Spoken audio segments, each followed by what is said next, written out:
Sebelum kita tanya jawab, ya kita beri kesempatan dulu dari Inspektorat untuk sedikit mewarning, ya, mengingat-ingatkan hal-hal yang mungkin selama ini kita belum sesuai dengan aturan. Itu kepada Bapak Arifin kami persilakan. Terima kasih. Assalamualaikum warahmatullahi wabarakatuh. Pertama-tama marilah kita puji syukur Allah Subhanahu wa taala yang mana pada hari ini kita semua masih diberi kesempatan, kesehatan sehingga kita masih dapat melaksanakan aktivitas kita hari ini. Semoga apa yang kita lakukan hari ini bernilai ibadah di hadapan Allah Subhanahu wa taala. Selanjutnya selawat dan salam kita sampaikan kepada junjungan kita Rasul Muhammad SAW. Semoga dengan memperbanyak selawat kepada beliau kita mendapat syafaatnya di akhirat nanti. Amin ya Rabbi.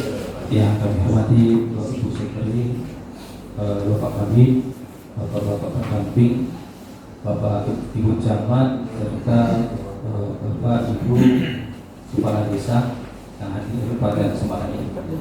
Bapak Ibu yang saya hormati, masalah ketahanan pangan ini adalah masalah yang sangat penting sebetulnya.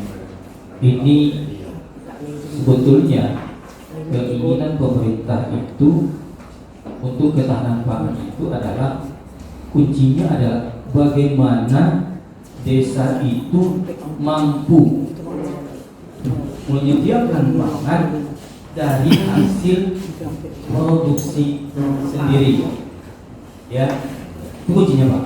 Mampu menyediakan pangan untuk masyarakatnya dari hasil produksi desa itu sendiri, bukan diimpor dari luar lalu dikonsumsi. Itu bukan yang namanya ketahanan pangan. Kuncinya itu Pak. Yang kedua ya, adalah berkelanjutan. Dia akan tersedia sepanjang tahun secara terus-menerus pangan itu di desa. Bukan dibeli langsung konsumsi. Itu kuncinya Pak. Selama ini banyak kita temukan adalah beli ayam dibagi satu-satu untuk dikonsumsi. Memang ujungnya nanti juga untuk dikonsumsi, tetapi diproduksi dulu di desa itu. Kalau sudah produksi silakan manfaatkan sebagai produksi ataupun dijual untuk kebutuhan untuk hasil keluarga atau kelompok. Yang pertama perlu Bapak ingat, saya akan mengingatkan bahwa ketahanan pangan itu harus disesuaikan dengan potensi desa itu sendiri. Jangan ngikut-ngikut tetangga sebelah.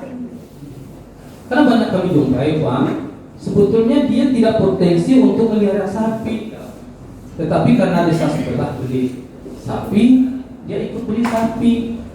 Sehingga ketika ternak itu dibeli, nggak ada yang melihara, Pak, nggak mau. Akhirnya Pak dititipkan sama orang tua. Yang kedua adalah ternak atau ketahanan pangan yang Bapak adakan itu harus berada di desa itu sendiri. Misalnya Bapak beli kerbau untuk kelompok,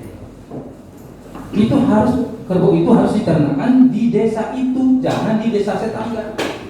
Banyak kita jumpa siapa waktu pemeriksaan, mana kerbaunya Pak? Ada Pak, di desa sana kami titip, dipelihara orang sana. Itu bukan ketahanan pangan desa itu sendiri itu, gitu. Ya, kalau ada seperti ini segera dikembalikan ke desa.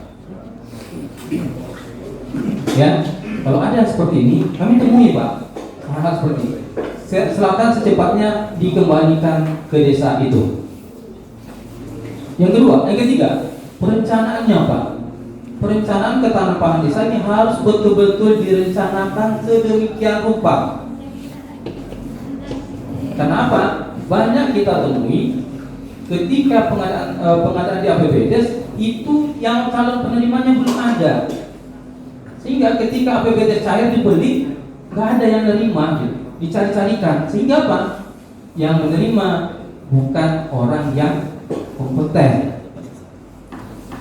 Umpamanya Bapak di APBD ada pengadaan ternak ayam, tapi di APBD di Bapak belum ada proposal dari desa atau masyarakat siapa yang akan menerima. Yang pusing siapa? Saya yakin kepala desa pusing, ini siapa yang menerima. Akhirnya Pak dibagikan satu-satu. Setiap kakak dapat satu tato. Ini bukan itu maksudnya Pak. Jadi ketika musyawarah desa itu penyusunan APBD-nya itu silakan masyarakat mengusulkan seperti apa. Tapi kalau itu pertolongan, silakan siapa yang akan menerima. Kalau itu kelompok, siapa kelompoknya, di mana lokasinya gitu. Karena enggak bayar. Ya ada pokoknya masuk APBD 20%, yang menerima nantilah gitu. Enggak apa. Kepala desa juga yang pusing. Yang keempat, paket pengadaannya juga harus lengkap. Jangan sepotong-sepotong Pak. Umpamanya, saya misalkan Bapak mengadakan ternak ayam nih, ternak ayam merak buras. Apakah ini untuk penghasilan telur atau penghasilan daging? Paketnya juga harus lengkap. Ada pakan, ada bibitnya, ada pakannya, ada obat-obatannya. Kalau kandang umpamanya masyarakat tidak bisa bangunlah dari dana APBD. Tetapi mungkin saja yang mengerjakan secara swadaya. Itulah namanya partisipasi masyarakat. Jangan saya temui Pak, di desa itu pengadaan pembuatan pembudidayaan ternak cabai, desa cabai mulai dari awal proses produksi diupahkan semua, sampai panen juga diupahkan. Jadi partisipasi masyarakatnya di mana gitu? Akhirnya apa? Uang untuk pengadaan cabai itu umpamanya sekitar 20 juta, hasilnya juga nanti sudah tidak maksimal, kan juga tidak menguntungkan secara ekonomis, tidak menguntungkan. Nah, itu Bapak harus hati. Ini kan perencanaannya betul-betul harus matang, bukan asal masuk APBD Pak. Yang keempat, ketika pelaksanaannya sesuaikan dengan aturan pengadaan barang dan jasa yang ada di desa. Kedua, semua dokumen harus lengkap. Bapak pengadaan ternaknya, pembelian sapi umpamanya atau pembelian ayam, mana fakturnya? Lengkap semua. Ya siapa yang menerima, tanda terimanya harus ada. Ya, kwitansinya harus ada, foto-foto dokumentasinya harus ada. Nah, prosesnya juga harus lengkap, ya. Karena banyak kita temui ketika itu pengadaan ketahanan pangan, tanda terima yang nerima nggak ada loh Pak. Barang dibeli, tapi bagaimana membuktikan bahwa barang itu dibeli apa? Tanda terima itu, foto-fotonya. Karena itu yang diperiksa. Mungkin saja nanti setelah dalam perjalanan tahun ini Bapak adakan nih, tahun depan baru diperiksa Pak. Entah antara barangnya mati, Bapak tidak punya bukti gitu. Pak benar kami adakan kemarin, kami kasih segitu gitu. Tapi Bapak tidak punya bukti. Nah tolong ini dilengkapi. Jangan nanti Bapak bermasalah. Kami kalau tidak ada bukti-bukti itu, kami suruh kembalikan Pak. Suruh kembalikan lagi ke desa uangnya. Kenapa? Kami tidak yakin itu diadakan karena buktinya tidak ada. Makanya Bapak Kades, setiap pembelian, setiap belanja, setiap distribusi harus ada dokumen yang lengkap. Siapapun memeriksa Bapak tidak akan takut. Ya, siapapun yang memeriksa Bapak, Bapak tidak akan takut. Semua bukti ini ada. Yang itu yang jarang, yang banyak kita temui Pak di desa-desa. Kenapa? Nanti Bapak bermasalah. Ada LSM, ada apa segala macam, yang mau mana Pak apanya yang dibeli kemarin. Enggak, kalau lengkap tadi loh, bukti kami tidak dibeli, apa lagi? Ya, itu Pak. Kemudian pembinaan untuk ketahanan pangan ini betul-betul dibina Pak. Jangan setelah dibeli dilepas, ya, hanya dilepas, dia akan habis begitu saja. Tolong dibuatkan semua aparatur baik di desa maupun di kabupaten yang menangani teknis bidang itu. Satu lagi paketnya Pak, saya bilang, Bapak pamannya paket income itu pengadaan sarana prasarana dan pelatihannya. Kalau memang mereka tidak mampu, buatlah tuh langsung pelatihannya, paketnya. Jadi satu paket pengadaannya, pelatihannya, distribusinya. Nah, sekali lagi saya ingatkan, semua bukti-bukti pembelian, faktur, tanda terima, dokumen, baik itu pelatihan, baik itu pengadaannya, harus Bapak lengkap dan diarsipkan secara rapi. Ya Pak, saya ingatkan. Siap. Saya mau tanya ke TN sekarang Pak, kwitansi apakah di sistem Seskudes itu harus 1 kali setahun baru bisa di-print? Pak, apakah bisa setiap kita transaksi bisa di-print enggak? Untuk pelaporan itu kan ada kebiasaan selama ini biasanya kan setelah akan pelaporan ini. Nah, ini masalahnya Pak, karena di kwitansi itu tercatat tanggal print out-nya. Ya, masa belanja di Januari, print out-nya tahun udah sibuk, kapan ditandatangannya Pak? Bisa enggak di APBDes itu kita masukkan langsung print? Bisa. Transaksi langsung di print gitu. Yang kita temui sekarang gitu Pak, bapak-bapak membuat SPJ-nya itu, kwitansi tanda terima itu di print pada tahun berikutnya. Bapak tak bisa tipu loh Pak. Karena di situ sudah tanggal itu, di bawah itu ada tanggal print out-nya. Jadi kalau nanti umpamanya Bapak tidak tanda tangan saat Bapak berikan, meninggal orangnya Pak, siapa tanda tangan? Bapak baru print tahun berikutnya. Kebiasaan melapor SPJ, karena kebiasaan Kita tuh hampir setiap tahun kita temui. Sehingga Pak yang dikirim ke kita kwitansi kosong tanpa tanda tangan orangnya tadi mana-mana. Ya Pak, Pak Kades, tolong. Sebetulnya SPJ itu tidak perlu ditunda-tunda loh. Siap. Karena bermasalah Pak. Sama pajak jangan diunduh diperiksa langsung. Jangan nunggu diperiksa dulu. Kenapa? SPJ yang ditumpuk-tumpuk, apalagi yang diupahkan, itu tidak sesuai Pak. Gas.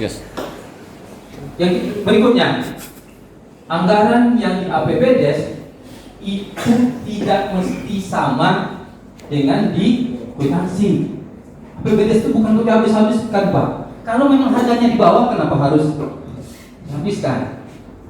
Ya, kan kami akan cek Pak. Ini apalagi harga. Harga itu kan bisa dicek Pak. Apapun barang yang Bapak beli, harga di pasar bisa dicek. Tinggal di internet saja Pak, selesai. Yang ketiga, yang berikutnya, saya nggak tahu lagi yang berapa. Di APBDes, standar harga yang Bapak pakai adalah standar yang ada di kabupaten. Itu saya ingatkan Pak. Ya, kecuali daerah-daerah tertentu barangnya itu tidak ada di standar harga, Bapak bisa buat standar harga dengan keputusan kepala desa. Ya, mesti dulu. Kalau memang itu, ya, saya misalkan di gambar kiri dulu, harga standarnya semen, pamannya 75.000 dilipat kain Pak. Ada transportasi, silakan ditambah transportasi, tapi jangan harga upah angkutnya. Harga karena diambil sama. Karena mungkin juga Bapak menanggung transportasi mau angkut ke sana. Ini sistemnya Pak, transportasi pada harga barang. Karena barang pajak. Nah, kalau Bapak punya ini, buatkan standarnya Pak. Harga sampai di tempat berapa? Karena kita ini Pak, kita kan supaya harga dulu. Iya. Belum lagi beli nih. Ya. Dan berapa lagi biaya? Survei harga dia tidak masuk di dalam. Ya gimana kita uangnya gimana? Harga Bapak harga di desa loh Pak. Oh iya desa. Bapak nggak survei harga di ini loh. Enggak, contohnya kapal kiri tadi. Nah, kapal kiri dia kan harga nih, harga sudah ada di standar harga. Yang standar harga Bapak belum mana di standar harga kabupaten. Bapak tidak survei lagi. Biayanya itu berapa biaya upah angkut dari pelabuhan ke desa. Tapi ini Pak, saya potong karena berdasarkan apa sampaikan oleh Pak Anto tadi, kan harus kalau di atas 10 juta ada 2 penyedia. Di saat 2 penyedia kita kan ada tawar menawar. Untuk tawar menawar itu kan kita perlu berhadapan, dan berhadapan itu kan perlu kos ke sana, itu maksudnya. Nah ini yang disampaikan oleh supaya jangan dia selesai. Sebentar. Silakan, Pak. Kalau untuk biaya Tadi semuanya umum tadi. Iya. Tangan panangan aja. tadi kan kita Jadi gini. kalau ngomong PBB ya dan ada negosiasi Pak dilakukan oleh TPK. Nah di RAP kita ada kegiatan kalau RAP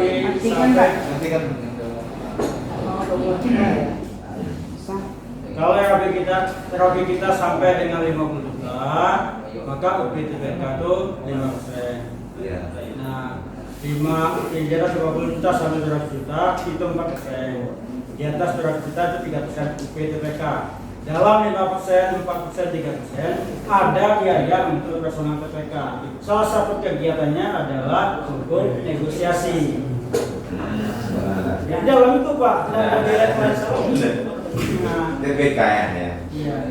Iya, karena apa yang saya sampaikan ini kan rata-rata kades kan itu kena jadi Iya. Kenapa? TPK itu biasanya berpihak kepada pertanggungjawaban. Dari mana kos pertanggungjawaban kami katanya kan? Mungkin itu yang harus kami kerjakan. Jadi seperti itu Pak, sudah jelaskan tadi ya. Bapak sering mengupdate lah standar harga yang ada di kabupaten. Ya, karena apa? Kami jumpai umumnya di ketahanan pangan, harga itu harga perasaan. Ya, harga perasaan. Ketika kita cek pamenan ini, beli kambing bibit itu dengan tinggi di perbuk standar harga itu sudah ada. Sebab beli kambing dengan tinggi 45 cm itu hanya umpamanya 1.900.000. Ya, itu sudah termasuk pajak dan keuntungan. Jadi harga di standar harga kabupaten itu adalah harga tertinggi Pak. Ya. Kita di kabupaten juga tidak bisa menambah harga lewat daripada itu. Tidak bisa. Kalau mengurangi boleh, tapi tidak boleh melewati itu. Nanti ketika pengadaan harganya nggak sampai, jangan dihabiskan. Umpamanya nih kambing itu hanya 1.500.000, Bapak kita habiskan 900. Makanya saya bilang tadi, uang di APBD itu bukan untuk dihabiskan sesuai dengan itu. Karena itu kita jumpai berapa kwitansi yang ada di SPJ, berapa di APBD sesuai dengan kwitansi. Karena harga itu kan fluktuasi ya Pak ya. Kalau di keamanan biaya ini biaya transportasi Itu nanti di biaya angkut Pak. Kalau Bapak semen ya, biaya angkutnya berapa? Nanti di bawahnya lagi pengadaan ini biaya angkut semen sekian. Dia tidak lagi apakah itu berapa? Dia di biaya upah jadinya. Bukan lagi ada dibayar upah ya. Kalau transportasi itu bukan lagi di biaya pembelian barang ya, tapi di biaya upah ya. Ada upah angkut. ya dari pelabuhan ke desa gitu. Desa itu. Tapi kalau di desa itu umpamanya di Mantan dia beli di Betina biasanya kan beli batu diantar sampai tempat Jakarta dibuat transportasi. Itu kan makanya Pak, di APBDes itu harus logis ya, harus masuk akal. Kalau dia gini prinsipnya Pak, kalau menurut kita itu masuk akal, belum tahu bagi orang itu masuk akal. Apalagi menurut kita saja tidak masuk akal, apalagi orang lain. Jadi logis. Jadi gitu juga pertanyaan tadi Pak, logis lah, sesuailah dengan kemampuan potensi desa itu sendiri. Dan semua kegiatan ketahanan pangan Bapak punya argumentasi yang jelas untuk itu. Ya, kenapa nih pengadaan ayam? Kenapa ayam kami berikan? Apa potensi desanya? Untuk ikan, apa? Kenapa ikan? Ini nggak ada keramba, nggak ada sungai, nggak ada air di situ buat ikan. Pinjam lah, desa lain. Jangan asal sesuaikan ya Pak.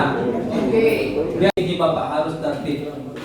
Karena pertama yang diperiksa adalah administrasi. Administrasi baik, belum tahu pelaksanaannya baik, apalagi administrasinya tidak baik. Dia kecamatan awal aja di kecamatan, di kabupaten kecamatan nggak baik gitu, masih ada juga kenanya. Apalagi administrasinya udah amburadul gitu. Dokumentasi. Ya, yang bisa loh. Nah, ibu aja loh, udah apa-apa cuma yang kami pun merasa kuat ya. Bapak caro. Dan diangkat 1 miliar. Dan diangkat tenang. Jadi tolong Bapak Ibu saya ingatkan, SPG administrasinya harus lengkap. Saya rasa demikian, mohon maaf atas segala kesilapan dalam penyampaian. Terima kasih. Assalamualaikum warahmatullahi wabarakatuh.